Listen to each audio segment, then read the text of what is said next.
Well, I mean, I think the bigger picture thing to what you've discovered here is at the root of this, it kind of shows that there is kind of like a global cabal now between America and whoever they offshore it's spying to basically prevent any whistleblower in the future through Assange as the symbol of this from getting a fair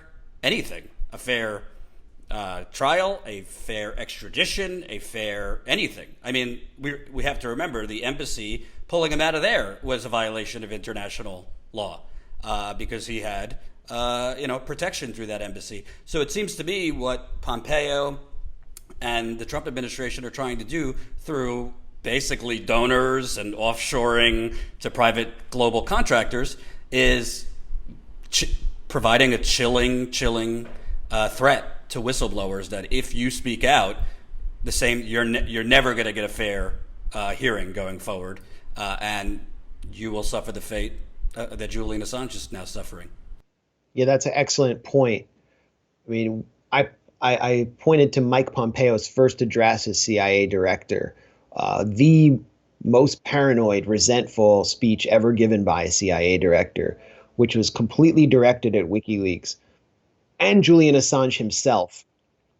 And Pompeo lays out this campaign of long-term countermeasures against WikiLeaks, which, pretty much highlights or foreshadowed the campaign that was to come that I describe in my piece. One of the most chilling lines in Pompeo's speech is that WikiLeaks can no longer use free speech as a defense.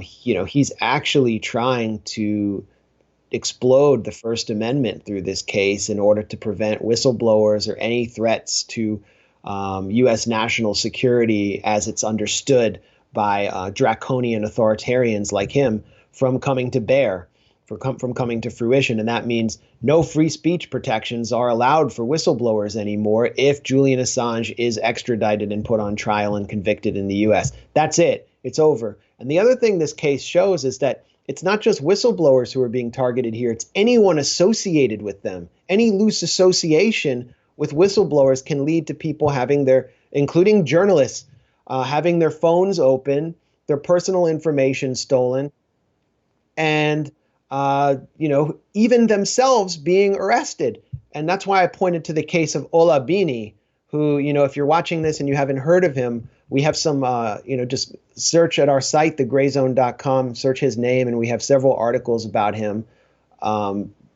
He was identified in the target list put forward by David Morales to his employees. So the U.S. target list for this Spanish firm to go after of people they wanted to spy on. Ola Bini was a Swedish citizen who was a cyber activist and a software developer who was living in Ecuador. Ecuador under Correa became kind of a haven for a lot of cyber activists. And I don't even know if Bini was involved in hacking. He was working for a company called ThoughtWorks. But Morales identified him as a hacker and said special attention on this guy.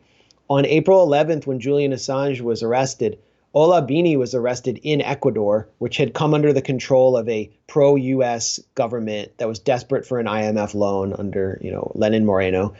And they held Ola Bini for weeks and weeks without even charging him. They indefinitely detained him. He's basically been charged with participating in some kind of Russian hacking operation with Julian Assange. It's a phony case. They produced very little evidence. Amnesty International has even called Bini essentially a political prisoner. And what was his crime? His crime was basically being friends with Julian Assange. And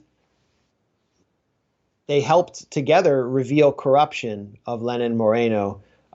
This is a separate case. But basically, again, it's a crackdown on free speech. It's a crackdown on freedom of association. And anything remotely associated with international law or the U.S. Constitution no longer applies. And so what are all the journalists howling about this week? Again, Donald Trump being mean to them. They don't give a shit about this case.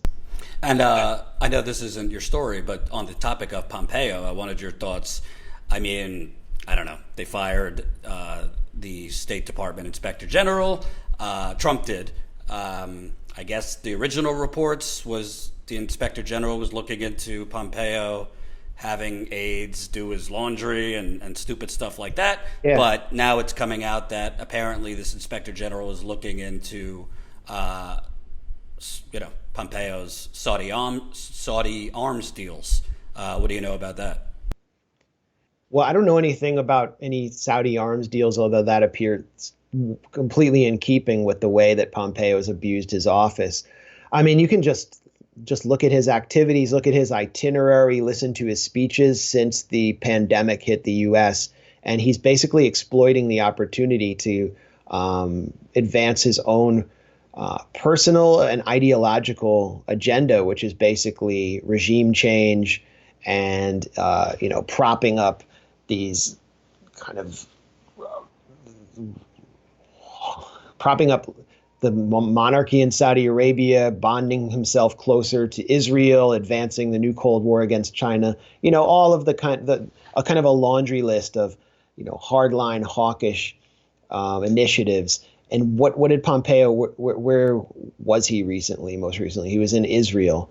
I think he was in Israel for personal reasons, because Mike Pompeo has political ambitions after the Trump administration. He ultimately wants to run for president, but he also has started an exploratory committee for his campaign in Kansas to run for Senate. And who does he want to fund his campaign? I mean, this has been publicly reported. Sheldon Adelson. Sheldon Adelson it likely had a major role in Mike Pompeo becoming CIA director. That's my suspicion after writing this piece. So it would make perfect sense if Pompeo, in some way profited from some of the arms deals that the State Department is conducting, or people close to him or people who might support him later on would do that. And we actually saw Hillary Clinton do something similar when she was at the State Department, special deals for donors to the Clinton Global Initiative. So it's not like he's unique here, but he is really uniquely draconian and I don't know what word to use, neocon, neocon oriented. Well, I will say, as a fellow journalist on the domestic end of things, that breaks, I think, important stories that other journalists don't give a shit about. I appreciate you on the foreign end continuing to dig, even though it doesn't get the attention it deserves. I read this and I was just like blown away. I mean, it's kind of one of those things like, all right, I know how corrupt we are, but like I didn't know it was that deep. So thank you for this story, and you guys have been doing other great investigative bombshells at the Grayzone. So everybody should go read the story and share it. Thanks a lot, Jordan. And I would say the same about your work, especially relating to Flint. And all of this is about the United States. It's all about us and the complete hollowing out of whatever we could associate with democracy. So, thanks for what you're doing. Thanks, Max. Take care. All right, you too. Hope you enjoyed that last video. Hop on over to statuscoup.com, where you can sign up for our email list and become a member for as low as $5 to $10 a month.